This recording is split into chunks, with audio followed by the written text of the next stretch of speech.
What is execution proceeding? Execution proceeding होता क्या है? एग्जीक्यूशन मीन्स एनफोर्समेंट और implementation of a court decree और ऑर्डर। कोर्ट के डिक्री या ऑर्डर को इम्प्लीमेंट करना या फिर इन्फोर्स करवाना, उसको बोलते हैं execution proceeding. It enables the successful party decree holder to realise the fruit of the litigation.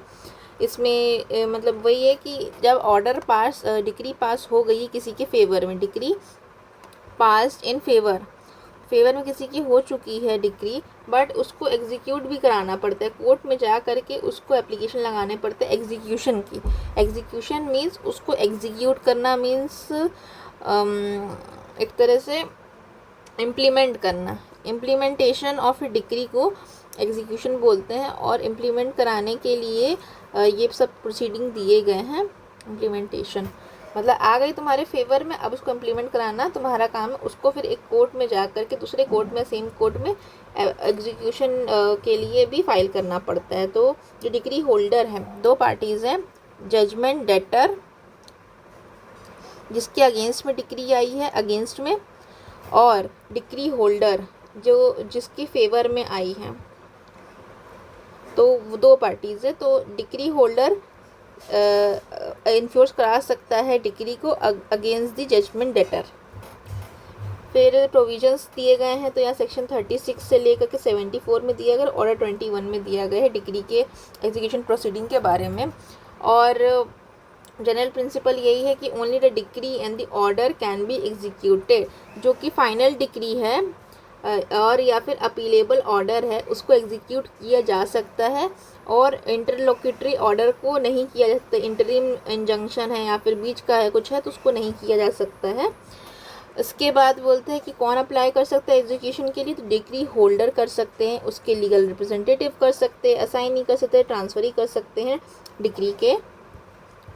फिर अगेंस्ट होम किसके अगेंस्ट एग्जीक्यूशन किया जा सकता है? जजमेंट डेटर के अगेंस्ट, जिसके अगेंस्ट में डिक्री पास की गई है, और उसके लीगल रिप्रेजेंटेटिव के अगेंस्ट किया जा सकता है, अगर सर्कमस्टेंसेस ऐसी हो। मतलब अगर जो लीगल हायर्स है उसको प्रॉपर्टी इनहेरिट हो रही है, मीन्स ऐसा कोई चीज़ है जो कि इनहेरिटेंस वाला है। अब और सिविल सूट में, हर सिविल सूट में हमारा जजमेंट डेटर या फिर डिक्री होल्डर होता है। तो कभी कभी वो सिविल राइट्स के इन्फोर्समेंट के लिए भी होता है। तो सिविल राइट्स जो होते हैं इंडिविजुअल पर्सन पे रहते हैं, वो ट्रांसफ़र नहीं होते। तो वहाँ पर ये बोल रहे हैं कि लिमिटेड सर्कमस्टेंसेस जहाँ पे लीगल हायर्स इन्वॉल्व होते हैं इंटरेस्ट में, तभी उनके ऊपर वो डिक्री अप्लाई करता है। विच कोर्ट एग्जीक्यूट करता है? कौन सा कोर्ट एग्जीक्यूट करता है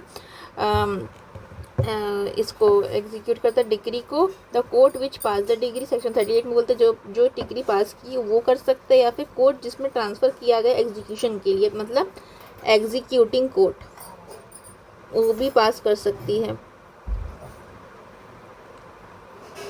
फिर मोड्स ऑफ डिक्री को छोड़ देते हैं। फिर execution must be in accordance with the decree.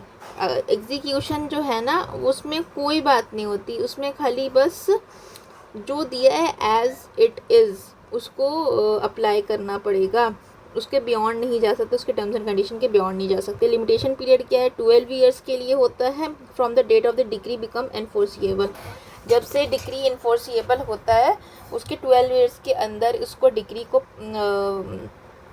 Date of the decree becomes enforceable. 12 साल के अंदर, मतलब जिस डेट को डिक्री इन्फोर्सिएबल हो रहा है उसके 12 साल के अंदर तुमको उसको एग्जीक्यूट कराना है। स्टे कैसे लगता है? रोक कैसे देते हैं हम डिक्री को? तो बोलते हैं can be granted by appellate court for और executing court under specific ground. Specific ground के ऊपर स्टे लगा सकते हैं। यहाँ पे बोल रहे हैं कि एग्जीक्यूशन हमेशा ये रहेगा कि execution is final stage of litigation. Finally decide करते हैं लिटिगेशन को, उसको एग्जीक्यूशन बोला जाता है।